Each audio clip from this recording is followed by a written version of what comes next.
పెట్టాలి.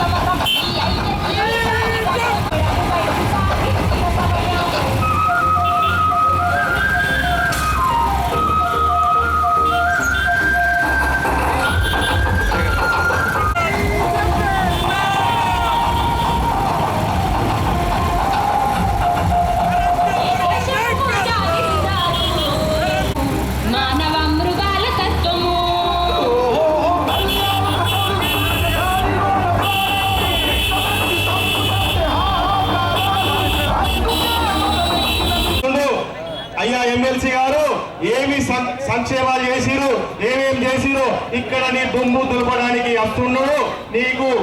నీకు యముడు లాంటి వాడు, మొగుడు లాంటి వాడు వచ్చిన తర్వాత ఏమేమి చేసిండో నీ దుమ్ము జగిత్యాల దులిపిపోవడానికి రావడం జరుగుతుంది. నీ గతంలో నువ్వు 50 ఏళ్ళగా చేస్తుంది ఏంది, మేం చేస్తుంది ఏంది, అవన్నీ వివరించడానికి రావడం జరుగుతుంది. అందులో భాగంగానే ఈ అవకాశం ఇచ్చినందుకు ధన్యవాదాలు తెలియజేస్తా ఉన్నాను. బట్టి కట్టే 1989 మేనిఫెస్టో నుంచి ఇయ్యాలటి వరకు రామ మందిరం కడతామని చెప్పినాం, కట్టి తీరినాం. ఒక్క రామంతో అయిపోలే, కృష్ణుడు ఉన్నాడు, జై శ్రీరామ్, భారత్ మాతాకి తెలియజేస్తూ ఫిబ్రవరి 20వ తేదీ రాష్ట్ర వ్యాప్తంగా 5 క్లస్టర్లలో 5 యాత్రలు మొదలుపెట్టి ఈ కొమరం భీం విజయ సంకల్ప యాత్ర బాసర అమ్మవారి ఆశీర్వాదంతో మొదలుపెట్టి ఆదిలాబాద్ పార్లమెంట్ కంప్లీట్ చేసుకొని, పెద్దపల్లి పార్లమెంట్ కంప్లీట్ చేసుకొని ఈరోజు నిజామాబాద్ పార్లమెంట్ కు అడిగడం జరిగింది. గత 10 సంవత్సరాల కాలంలో నరేంద్ర మోదీ నాయకత్వంలో కేంద్రంలో భారతీయ జనతా పార్టీ చేసినటువంటి అనేకమైనటువంటి అభివృద్ధి సంక్షేమ కార్యక్రమాల్ని ఈ విజయ సంకల్ప యాత్రలో ప్రజలకు వివరించాలా. గతంలో 2014 కంటే ముందు ఈ దేశంలో ఏ రకమైనటువంటి పరిస్థితి ఉండే, 2014 తర్వాత ఈ దేశంలో ఏ రకమైనటువంటి మార్పు వచ్చింది, ప్రతిదీ మోడీ గారు ఇస్తా ఉన్నారు. ఈ కాంగ్రెస్ నాయకులు గత ప్రభుత్వం పైన టీఆర్ఎస్ ప్రభుత్వం కొట్లాడలేదు, బీజేపీ మాత్రమే కొట్లాడింది, జైలుకి వెళ్ళింది, పోరాటం చేసింది. కానీ వీళ్ళు తప్పుడు ప్రచారం చేసి ప్రజల్ని మోసం చేసి 6 గ్యారంటీల పేరు మీద ఏ రకంగా ప్రజల్ని వంచిండ్రో, 6 గ్యారంటీలు ఇస్తామని చెప్పిండ్రు, 412 వాగ్దానాలు చేసిండ్రు. ఏ ఒక్క వాగ్దానాన్ని కూడా నిలబెట్టుకునే పరిస్థితి కాంగ్రెస్ పార్టీలో, ఈ కాంగ్రెస్ నాయకుల లోపల లేదు. కారణం ఏంటంటే ఈ కాంగ్రెస్ నాయకులు ఏ విధంగా ఓట్లు వేయించుకోవాలా, ఓట్లు వేసుకుని ఏ విధంగా అధికారంలోకి రావాలా, అధికారంలోకి వచ్చిన తర్వాత ఏ రకంగా ప్రజల్ని మోసం చేయాలనే విషయంలో వాళ్ళకు వెన్నుతో పెట్టిన విద్య. అందువల్లనే గత 70 సంవత్సరాలుగా కాంగ్రెస్ పార్టీకి అధికారం ఇస్తే ఈ దేశం ఏ రకంగా వెనుకబడిపోయిందో అర్థం చేసుకోవాలా. దాదాపు ఈ దేశంలో మోడీ గారు అధికారం బీజేపీ విజయ సంకల్ప యాత్ర ఇక్కడికి వచ్చి మా జగిత్యాల పట్టణానికి ఒక అరుణోదయ కాంతిని శోభను తీసుకొని వచ్చింది. మా నిజామాబాద్ పార్లమెంట్ సెగ్మెంట్ లో మోదీ గారి మీద ఉన్నటువంటి నమ్మకం, మోదీ గారి మీద ఉన్నటువంటి ఒక భక్తి భావం, వారి దైవ స్వరూపులు, ఒక భక్తి భావం, వారి మీద ఉన్నటువంటి ఒక నమ్మకమే తప్పకుండా ఈ పార్లమెంట్ ఎలక్షన్లలో కూడా ఎంపీ అరవింద్ అన్న గారికి మళ్ళీ ఎంపీగా పట్టం కడుతుందనేటటువంటి ఒక ధీమాన్ని వ్యక్తం చేస్తా ఉన్నాను. పసుపోటు తీసుకొస్తానని ఆ రోజున మన ఎంపీ గారు అరవింద్ అన్న గారు బాండ్ పేపర్ రాసిచ్చి ప్రజలందరి దృష్టిని కూడా ఆకర్షించారు. ఒక వర్క్ మైండెడ్ ఎంపీగా ఈ రోజున నిజామాబాద్ పార్లమెంట్ ప్రజల గుండెల్లో ఒక బ్రాండ్ గా నిలిచారు. మరికొన్ని ముచ్చట్లు మాట్లాడుకుందాం మనం గతంకి ఇప్పటికీ కూడా. అప్పుడు ఏం జరిగింది, ఇప్పుడు ఏం జరుగుతుందా ఉందని. గతంలో ఒక ఎంపీ ఉండేవాళ్ళు మన నిజామాబాద్ పార్లమెంట్కి. ఆ ఎంపీ ఎవరో ఎవ్వరికి తెలియదు. తర్వాత ఒక ఎంపీ వచ్చింది. ఆ ఎంపీ దేశంలో తనంటే ఎవరికి తెలియదు కాదు, తన గురించి అంతా కూడా బయోగ్రఫీ చెప్తుంది అన్నట్టుగా ఖ్యాతి తెచ్చుకున్నారు. ఇంకో ఎంపీ ఏడి ఎంట్రీతో, మన అరవింద్ అన్న ఎంట్రీతో ఒక ఎంపీ ఏమో హైదరాబాద్ వేయండు, ఇంకో ఎంపీ ఏమో హైదరాబాద్ నుంచి ఢిల్లీ, ఢిల్లీ నుంచి హైదరాబాద్ విచారణ పేరుతో తిరుగుతూనే ఉన్నారు. That is AD. అవునా? మరి ఇక్కడ ఉన్నటువంటి కొంతమంది నాయకులు మాట్లాడుతున్నారు సారు కారు ఢిల్లీలో సర్కారు అని. ఏమాయ పోటీ కాదు కదా, పార్లమెంట్ గేటును కూడా తాకే గతి లేదు, తాకే పరిస్థితి లేదు వాళ్ళకి. ఇక ఇంకా కొంతమంది నాయకులు ఉన్నారు, రాజకీయ కురవృత్తులు అనాలి కావచ్చు వాళ్ళని. 40 ఏళ్ళ రాజకీయ జీవితంలో జగిత్యాల ఒక్కడే దీన్నే పట్టుకొని ఉన్నారు తప్ప పక్కకున్న కొరుట్లను కూడా ఏనాడు చూడలే ఆ నాయకులు. మరి ఇప్పుడేమో నిజామాబాద్కి ఇయ్యం ఇచ్చుకుంటా అంటున్నారట, నిజామాబాద్కి ఇయ్యం ఇచ్చుకుంటా అని పాకులాడుతున్నారట. మరి ఇదంతా చూస్తే విచిత్రంగా ఉంది. ఇక్కడ నుంచి పార్లమెంట్ సెగ్మెంట్ నిజామాబాద్ లాస్ట్ నియోజకవర్గం దాకా ఎంత బాగులాడినా కూడా ప్రశ్నించే గొంతుకనని చెప్పుకుంటారు కదా, వారు గతంలో చెప్పుకుంటూనే ఉంటుండే. ప్రశ్నించే గొంతుకనే మిగిలిపోతారు తప్ప సమాధానం దొరకవు. ప్రశ్నించే గొంతుకనే తప్ప పాలించే పాలకులు కాలేరు. ఎందుకంటే ఈ నిజవర్గం ఇచ్చిపెట్టి ఎప్పుడైనా పోతాయి కదా అక్కడ దాకా. ఇప్పుడు ఎంపీ అవ్వడానికి ఎంపీగా పోటీ చేస్తా అంటున్నారంట. ఎందుకంటే అన్ని పదవులు వాళ్ళకే కావాలి. మొన్న ఎలక్షన్లో పోటీ చేసిరు, అంతకు ముందు పోటీ చేసిరు, ఆల్రెడీ ఇప్పుడు ఎమ్మెల్సీగా కూడా ఉన్నారు. మళ్ళీ ఇప్పుడు ఎంపీగా పోటీ చేస్తారట. ఇప్పుడు ఇల్లు ఓడిపోయినారు అనుకోండి, అమ్మలు ఇల్లు ఎంపీలో ఓడిపోయినారు అనుకోండి, ఇక ఎమ్మెల్సీ గారు ఇక మళ్ళీ ఏముంది, మళ్ళీ వచ్చే ఎలక్షన్లు మళ్ళీ ఏమైనా ఎమ్మెల్సీలో ఇంకేమైనా ఉంటుంది, మళ్ళీ నెల పోటీ చేస్తారు. ఎందుకంటే వాళ్ళ ప్రభుత్వమే ఉంది కదా రాష్ట్రంలో. అవునా? వాళ్ళదే ఉంది కదా, వాళ్ళే చేస్తారు. లేకపోతే మంత్రి పదవి అడుగుతారు, నామినేటెడ్ పదవి తీసుకుంటారు, అంతే కదా. ఏదో పదవిలో ఉండాలి. రాజకీయ దాహం తీరలేదు, ఇంకా పోలేదు. కానీ కాంగ్రెస్ని నమ్మే పరిస్థితి లేదు. ఇందాక పెద్దలు చెప్పిర్రు 70 ఏళ్ల పాలనలో అన్యాయాలు, అరాచకాలు. ఇప్పుడు వచ్చి మాట్లాడుతున్నారు కాంగ్రెస్ పాలన రావాలి, మేము ఎంపీగా పోటీ చేస్తున్నాం, మమ్మల్ని గెలిపించుకోవాలి అని వాళ్ళు మాట్లాడుతున్నారు. అయ్యా ఏనాడు కూడా గుళ్ళ చుట్టూ తిరగని వాళ్ళు ఇప్పుడు గుళ్ళు పట్టుకొని తిరుగుతున్నారు. జరంత ఆలోచన చేయండి ఒక్కసారి. అక్క చెల్లెళ్ళందరినీ కూడా మరొక్కసారి కోరుతా ఉన్నాను, అరవింద్ అన్న గారిని జరంత గట్టిగా ఆశీర్వదించండి. మీ అక్క చెల్లెళ్ళ ఆశీర్వాదాలు అరవింద్ అన్న కావాలి. పసుపు బోర్డు తీసుకొచ్చి రైతన్నల గోస తీర్చిండు. ఇక్కడ ఎన్నో అభివృద్ధి పనులకు లక్షల నిధులు అందించిండు. మోదీ గారు ఒక దృఢ సంకల్పంతో, నిరంతర కృషితో కనీసం ఈ 10 సంవత్సరాల కాలంలో ఒక్క రోజు కూడా విశ్రాంతి లేకుండా మనందరి శ్రేయస్సు కోసం ఎన్నో సంక్షేమ పథకాలు ఇందాక పల్లె గంగన్న చెప్పుకుంటూ వచ్చారు. మరి అక్కడ మోదీ గారు ఉన్నారు, ఇక్కడ మన అన్న ఏడీ గారు ఉన్నారు. దయచేసి మీరందరూ కూడా అరవిందనని మరొక్కసారి ఆశీర్వదించండి. మీ అందరి ఆశీర్వాదాలు మరీ ముఖ్యంగా మా ఆడపడుచులందరూ ఒక్కసారి ఆడపడుచులందరూ కూడా మీ 2 చేతులెత్తి మా అందరికీ మీ ఆశీర్వాదాలు అందించాలని కోరుతా ఉన్నాను. మీ ఆశీర్వాదాలమే మాకు బలం. మీ ఆడబిడ్డగా మీ భోగస్వామిని ఆశీర్వదించిండ్రు, జయంతలు వేయింది. ఈసారి అరవిందనను తప్పకుండా గెలిపించాలని నేను కోరుతా ఉన్నాను. మీ అందరి ఆశీర్వాదాలు గట్టిగా ఉండాలి. మీ అందరికీ కూడా మరొక్కసారి హృదయపూర్వక ధన్యవాదాలు తెలియజేస్తూ మా కార్యకర్తలందరికీ కూడా ప్రధానమంత్రి గారు ఈ 10 సంవత్సరాలుగా ఏమేం చేసిందనే విషయాన్ని చెప్పడానికి ఈ విజయ సంకల్ప యాత్ర. ఇందులో భాగంగానే మన జగిత్యాల పట్టణానికి రావడం జరిగింది. మహిళా సోదరులు మీ అందరికీ తెలుసు, కరోనా కాలంలో ఎంత కష్టం ఉండినాం. ఇలా టీకాను తయారు చేయించి మరి మీకు టీకా ఇప్పించడం జరిగింది ఫ్రీగా. అది మీరు గుర్తుంచుకోవాలా. ఆ రోజు నుండి ఈ రోజు వరకు ఇంకా రాబోయే 3 ఏళ్ల వరకు కూడా మీకు ఫ్రీ బియ్యం వస్తున్నాయా వస్తలేవా చెప్పాలేమన్నా? అమ్మా, ఫ్రీ బియ్యం వస్తలేవా? అది నరేంద్ర మోడీ గారు పంపుతున్న బియ్యం అవి. అది బీసీ బిడ్డ కాబట్టి, ఒక బీసీ బిడ్డ ప్రధానమంత్రి అక్కడ ఉన్నాడు కాబట్టి, కష్టాలు తెలిసిన వ్యక్తి కాబట్టి మన కష్టం తెలియకుండానే మనకు ఎంత సపోర్ట్ చేస్తూ ఉన్నాడు. దయచేసి మీరు అందరూ గమనించాలా. మన ప్రియతమ నాయకుడు ఇక్కడ పార్లమెంట్ సభ్యులు అరవింద్ గారు ఇవాళ చిన్నపిల్లలకు ఆయన సొంత డబ్బులతోని మన ప్రియతమ ప్రధానమంత్రి నరేంద్ర మోడీ గారు మూడవసారి ముచ్చటగా 370 సీట్లతోని మాకు అధికారంలోకి రాబోతా ఉన్నాం. ఆ అధికారంలో ఈ నిజామాబాద్ పార్లమెంటు జగిత్యాల ప్రజల భాగస్వామ్యం, కోరుట్ల ప్రజల భాగస్వామ్యం కూడా ఉండాలని మీ అందరినీ విజ్ఞప్తి చేస్తా ఉన్నాను.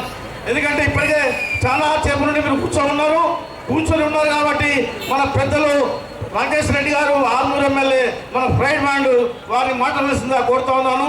జై హింద్, జై భారత్, భారత్ మాతాకి జై.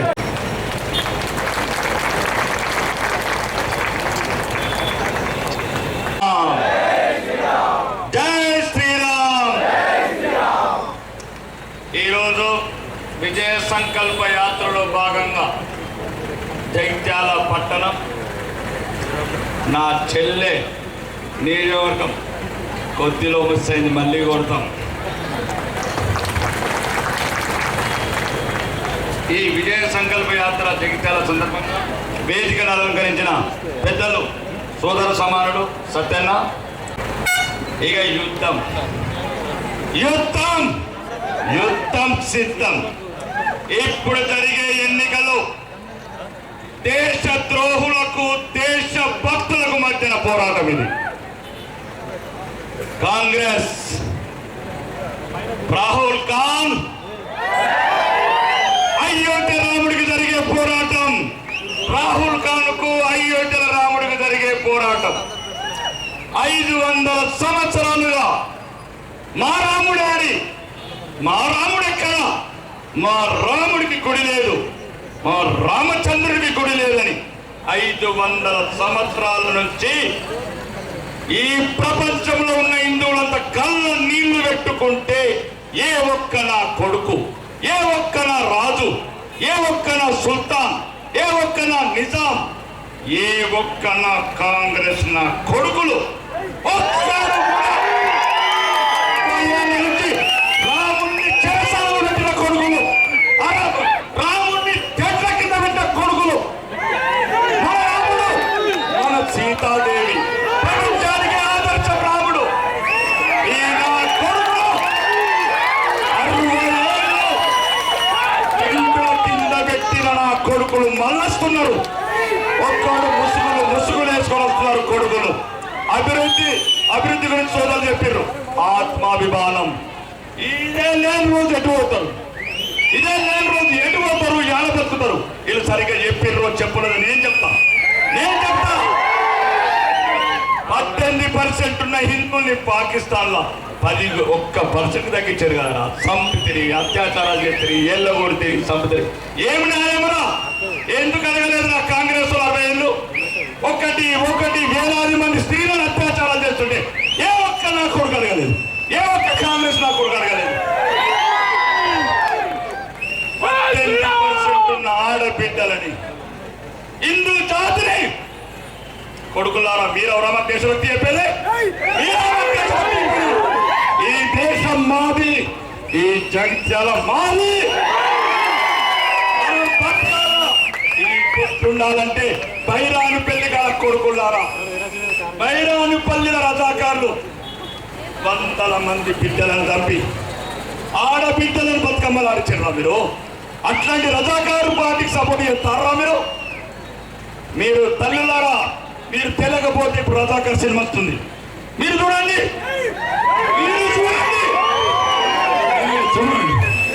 నా కొడుకులు మన భర్తలను చంపి ఆడబిడ్డల బట్టలు ఇప్పి బతుకమ్మలాడిచిన నా కొడుకులకు సహకరించే పార్టీ కోట్లేస్తారా? ఒక్కసారి నిన్నగాక మొన్న సందేశ్వారి వెస్ట్ బెంగాల్ హిందూ ఆడబిడ్డలని కొడుకులు ఒక్కొక్కడు ఇళ్ళకి ఎత్తుకపోకుండా ఇల్లు పొట్టుంటే కట్టుంటే మంగళ సారం ఉంటే నా కొడుకులు ఎత్తుకపోయి ఆ బిడ్డలను అత్యాచారాలు చేసి హత్యలు చేసిన కొడుకులు సహకరించేది రాహుల్ ఖాన్ పార్టీ, రేవంత్ ఖాన్ పార్టీ. ఆస్తులు ఒకవైపు, బిల్డింగ్లు ఒకవైపు, ఆత్మర్మానం ఒకవైపు. ఆత్మ లేదు, శీలం లేదు. బతికేందుకు సచ్చేందుకు ఈ దేశం. మన బిడ్డలని, మన అక్కలని, మన చెల్లెళ్ళని కొడుకులు రంపాలతో పోతున్నారు. డబ్బులు ముఖ్యం కాదు, దైవం దైవం ముఖ్యం. మన దైవం మన రాముడు, మన స్వామి, మన వెంకటేశ్వర స్వామి. ఈ బిడ్డ నవమాల పచ్చ నా కొడుకులు. మీకు అభిమానం గురించి చెప్తున్నా.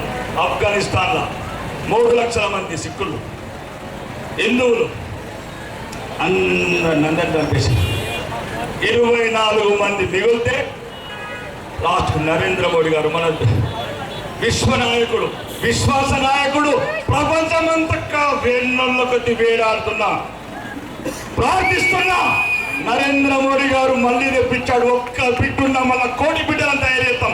ఆఫ్ఘనిస్తాన్ కూడా మళ్ళీ మాదే చేసుకుంటాం. ఒకప్పుడు అశోకుడేలిన నేల గాంధారి నగరాన్ని మళ్ళీ మా బిడ్డలను పెంచుతాం. ఒక్కసారి చెప్తున్నా, మీరు ఓటేస్తే మీ బిడ్డలకు ఓటేస్తే, బిడ్డలు ఎవరైనా కమలం గుర్తే మీ బిడ్డ, కమలం గుర్తు ఒక్కడే మీ బిడ్డ. కమలాన్ని కాపాడుకోండి, అది మిమ్మల్ని కాపాడుతుంది. కమలాన్ని కాపాడుకోండి, అది దేశాన్ని కాపాడుతుంది. కమలాన్ని కాపాడుకోండి, అయోధ్య రామ మందిరం నిర్మిస్తుంది. కమలాన్ని నమ్ముకోండి. 370 ఆర్టికల్ తీసేస్తాం. 83 కోట్ల మందికి ఉచిత బియ్యం. అది కమలం. ఉన్నోడికి ఇచ్చేది కాదు, లేని ఆడబిడ్డలకు ఇచ్చే గ్యాస్ కనెక్షన్లు కావచ్చు, మరుగుదొడ్లు కావచ్చు, ఆడబిడ్డలకు గౌరవం కావచ్చు. అది భారత ప్రధానమంత్రి నరేంద్ర మోడీ గారి వల్ల సాధ్యం. దయచేసి ఇక ముఖ్యంగా ఈ కాంగ్రెస్ నాయకులు కూడా చెప్తున్నారు, ఇప్పుడున్న ప్రభుత్వం ఉత్తర తెలంగాణని పగబట్టిన ప్రభుత్వం. ఈ రేవంత్ రెడ్డి 3 నెలలు కాలేదు 4,500 కోట్లు దోచుకుపోయాడు. ఎవడబ్బ సొమ్ము 4,500 కోట్లు. 4 కోట్లు ఇవ్వాలి ఆర్మూర్కు. బాధపడుతున్నా. 4 బస్సులు ఇవ్వమంటున్నా, హాస్పిటల్ డాక్టర్ ఇవ్వమంటున్నా, అంబులెన్స్ ఇవ్వమంటున్నా. ఇంత పగన ఉత్తర తెలంగాణ దొరికినట్టు ఖమ్మం, నల్గొండ, మహబూబ్నగర్ మొత్తం తీసుకపోరు. మొత్తం తీసుకపోయి వాళ్ళంతా పన్నులు కట్టేది మేము, ట్యాక్సీలు కట్టేది మేము, అప్పుల పాలు చేసేది మేము. మా డబ్బు నీలో కూడా వచ్చింది కొత్తగా. ఇంతకుముందు ఆ ముఖ్యమంత్రి ఏమన్నాడు? గజ్వేల్, సిరిసిల్ల, సిద్దిపేట ఎప్పుడు చూసినా ముఖ్యమంత్రి. ఈ ముఖ్యమంత్రి 3 నెలలు కాలేదు 4,000 కోట్లు దోసుకుపోయాడు. ఎవడబ్బ సొమ్ము అని అడుగుతున్న ఈ వేదిక మిస్టర్ ముఖ్యమంత్రి గారు, మిస్టర్ రేవంత్ రెడ్డి, ఎవడబ్బ సొమ్ము? మా రాష్ట్రం, మా ఉత్తర తెలంగాణలో ఏ ఒక్క రూపాయి తగ్గినా ఒప్పుకునేది లేదు. నీ కొడంగల్కి ఎంతనో నా ఆర్మూర్కి ఎంతనో నా జైత్యాలకంత. కాబట్టి ఎప్పుడైనా సరే ఉత్తర తెలంగాణకు అన్యాయం చేస్తామంటే ఏ మంత్రి ఒప్పుకోము. ఒకడు ఖమ్మంలో రివ్యూ పెడతాడు 500 కోట్లు, ఒక నల్గొండలో రివ్యూ పెడతాడు 700 కోట్లు. ఇంకోడబ్బ సొమ్మురా పాపమ్మ ప్రభాకరన్ ఆ పాత రైళ్ల దుకాణానికి ఇచ్చాడు ఆర్టీసీ పొన్నా ప్రభాకరన్. ఆ బస్సులో కిందలు ఉండదు, ఉండే టైర్లు ఉండే, అట్లాంటి బస్సులో సాగించారు మా అన్నకు. కాబట్టి ఏం చెప్తున్నా అంటే మన పౌరుషం నిలబడాలా, జైత్యాల ఆత్మగౌరవం నిలబడాలంటే, దేశ గౌరవం నిలబడాలంటే జరగబోయే ఎన్నికలల్లా మనందరి గురించి హార్నిసలు పాటుపడుతున్న భారత ముద్దుబిడ్డ, భారత మాత ముద్దుబిడ్డ, ప్రపంచానికే శాంతి దూత ఈరోజు మన బిడ్డని ప్రపంచవ్యాప్తంగా గుర్తిస్తుంది నరేంద్ర మోడీ గారిని. మనందరం కలిసి నరేంద్ర మోడీ గారికి నాయకత్వాన్ని బలపరిచిన అవసరం ఉంది. అక్కడ బలపడన్నది ఇక్కడ కూడా బలంగా ఉండండి, కాషాయ కన్నులు ధైర్యంగా కప్పుకోండి. ఎట్లా కప్పుకోండి? కొడుకులు మళ్ళా బతుకమ్మలు ఆడిస్తారు మన బిడ్డలతోని, బతుకమ్మలకు బంధు పెడతారు.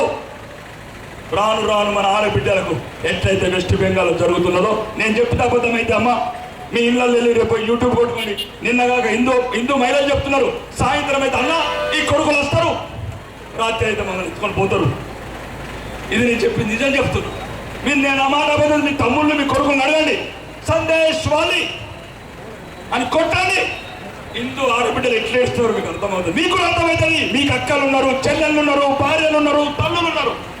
తల్లిని కన్ను చూసామని కళ్ళు తీసేయండి, తల్లి మీద చేతి చేయండి. ఎక్క మా తల్లి చెల్లెళ్ళ చేయలేని రోజు ఈ బతుకు తింటా, ఈ దేశంలో సస్త ఎంత.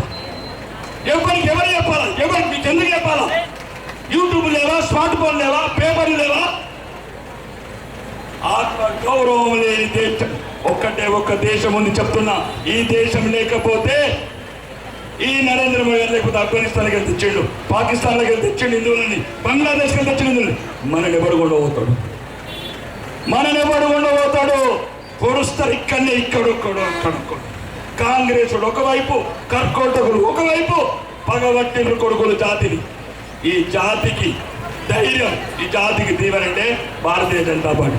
దయచేసి మన గురించి, అభివృద్ధి గురించి, అభివృద్ధి గురించి, ఈ మన భారతదేశాన్ని గురించి ప్రపంచంలో మనం మకుటంగా తిరగాలంటే ఒకటే ఒక గుర్తు, కమలం గుర్తు. దయచేసి ఈసారి మీ అమూల్యమైన ఓటు మళ్ళీ మోసపోయి 3 నెలల కింద ఏదో తప్పు చేసినామని అనకుండా ఈసారి కమలం గుర్తు నరేంద్ర మోడీ గారికి ఒక్కసారి కమలం గుర్తు గెలిపిస్తారని మనస్ఫూర్తిగా కోరుకుంటున్నాను. మిమ్మల్ని అందరినీ ప్రార్థిస్తున్నాను. మనం లేని చోట దేశం ఉపయోగపడదు. కాబట్టి దయచేసి ఎట్టి పరిస్థితుల్లో కూడా కళలో కూడా కమలాన్ని మరవకండి. ఆ కమలం గుర్తు కొట్టేసి నరేంద్ర మోడీ గారిని గెలిపిస్తున్నారు. అభ్యర్థి ఎవరైనా నరేంద్ర మోడీ గారు ఏమైనా అభ్యర్థి, కమలం గుర్తు ఏమైనా అభ్యర్థి రాకేష్ రెడ్డి, సత్యనారాయణ కాదు. కమలం ఒక్కటే ధర్మం ఒక్కటే దేశం. కాబట్టి మీ అందరినీ మళ్ళొక్కసారి బాగా వేడుకుంటున్నా, ఈ ధర్మాన్ని నిలబెట్టండి. మీ భవిష్యత్తు